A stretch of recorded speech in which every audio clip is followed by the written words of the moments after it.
Hey folks, we're talking about Brazilian slate in this video, the black and the grey. Thinking about your next project? Check this video out.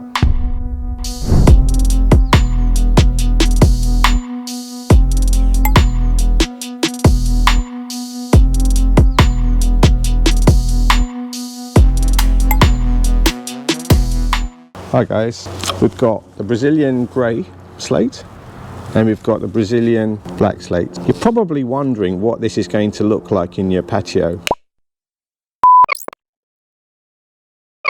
Hi folks, so we're looking at the colour of the Brazilian slate. So let's first look at the darker colour, which is the black. It's more like a graphite sort of colour, anthracite I guess. There's various shades in the colour, so it's not a monoblock colour. This is the grey Brazilian slate. The colour is, I would describe it as like an aquamarine, sort of grey blue, can look a bit grey green in certain lighting conditions. But if I put the black next to it, hopefully it gives you a better sense of the difference between the two. What I'd like to do next basically is to really get behind the camera here and take the camera so that you can get a real good sense of the texture. Okay folks, so here we are. So now what I'm going to do is let's work with the black slate initially. This is the slate in the dry. So I'm going to come here.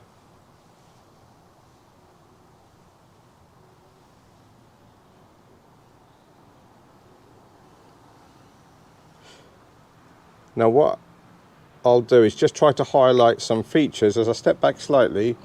So here, for example, in the top, you can see the variation in the color there. So it's slightly darker, almost looks like a bit of a sort of triangle type of pattern. Okay, and then lower down, you can once again sort of see difference in the sort of color. If I pull back slightly, you can see it's not a monoblock colour, and that's really what I'm trying to explain here. There is a variety of colour tones in the slate. Okay, so let me wet this now slightly. I'm hoping what you're seeing now is just that this bit here, significantly darker now that I've gone over that area with a damp cloth. I'm going to do the same to the area here. Okay. So I hope you really get a feel for that. Now the other thing I'd like to point out is this is when we say riven. Here's an example of, you know, where you get this riven kind of texture. I know you can't really feel what I'm feeling, but there's a slight little lip here, but not harsh. I mean, I'm going over that with my finger, as you can see, and you know, you'd walk on that and there'd be no issue at all. But there is some texture. So we often get asked, is it slippery? Well, no, because it is textured.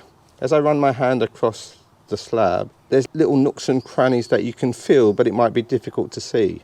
So that, I hope, gives you a better sense of the texture of the black Brazilian slate. Okay folks, so we looked at the black just a short while ago, and now we're doing the same with the grey slate. So here we are.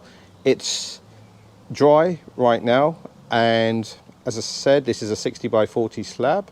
So I'm just going to move across the slab slowly, and I hope you can get a better sense of the texture.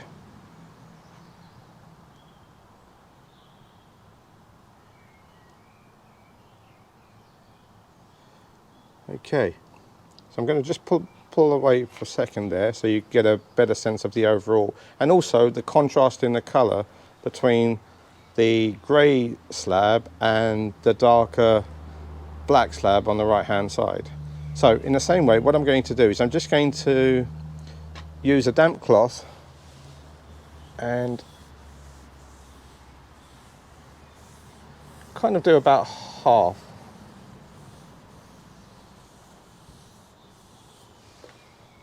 Now, as you can see definitely the contrast there in the colour.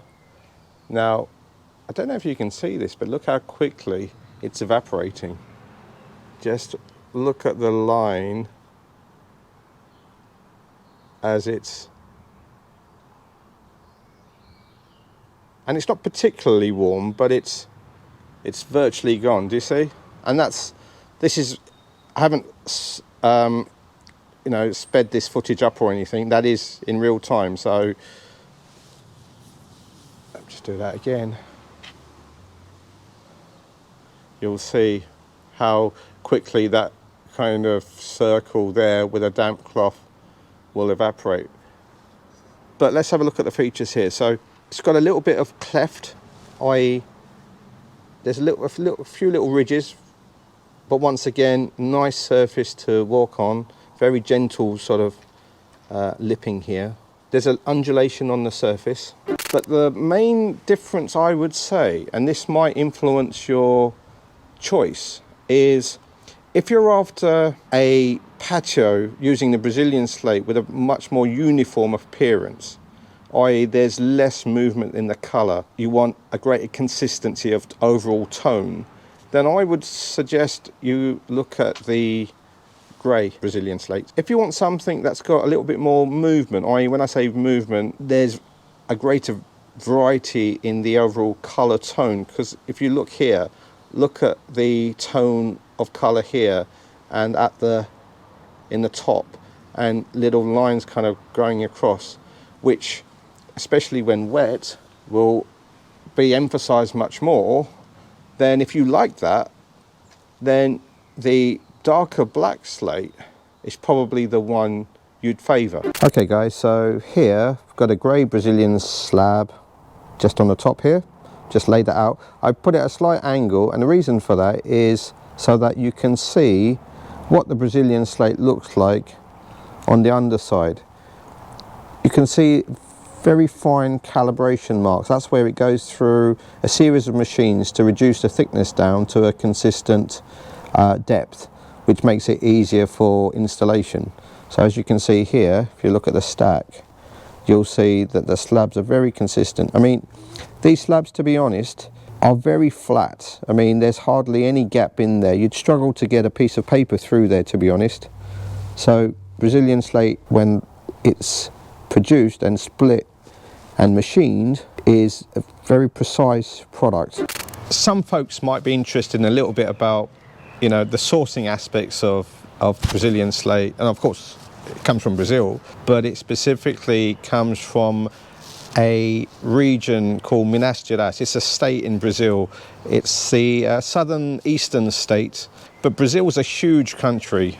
I mean, to give you some idea, Minas Gerais, which literally translated means general minerals, about 2.5 times the size of the UK. So we could get the UK 2.5 times our country size into that state. And there are actually 26 states in Brazil. Okay, so just give you some sense of how big Brazil is.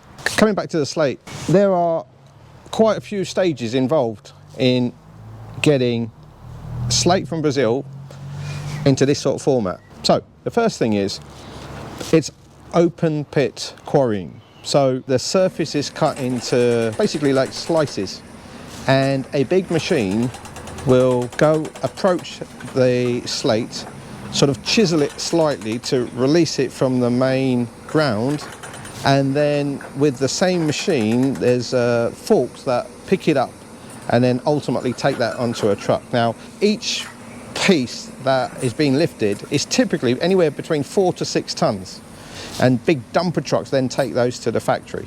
Once those big blocks arrive at the factory, blocks are then cut with big industrial machines into smaller blocks, which are more manageable for the production to subsequently process. So these smaller blocks then go through a sort of conveyor belt type system, and initially they're split. Now you'll probably see a little clip where we've got one of our guys that's got a block, and he sort of stands it upright, and it literally uses a hammer and chisel, gently taps it, but it's doing a lot of this is done by ear and experience, and they just simply know where to hit the slate or the piece to split it cleanly.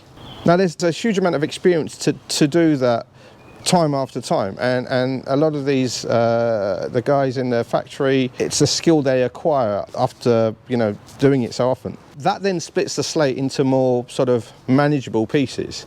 It then subsequently goes further into the production cycle, where it's then sawn to a particular size. So in this case, for example, here's a 60 by 40.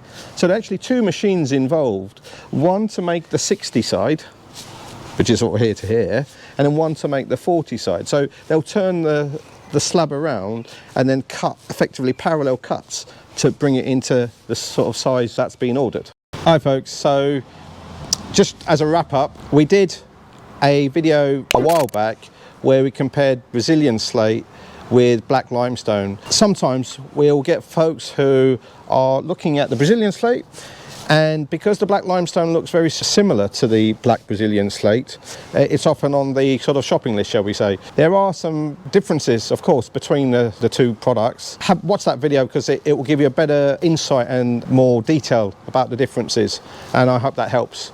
So anyway, that's the end of this video. I hope you found it useful. We talked about the Brazilian slate, the grey and the black. You hopefully got a better insight into what the product's like, the key features and so on. So if you've got any questions, drop us a message. But for now, we'll see you in the next video. Thanks for watching.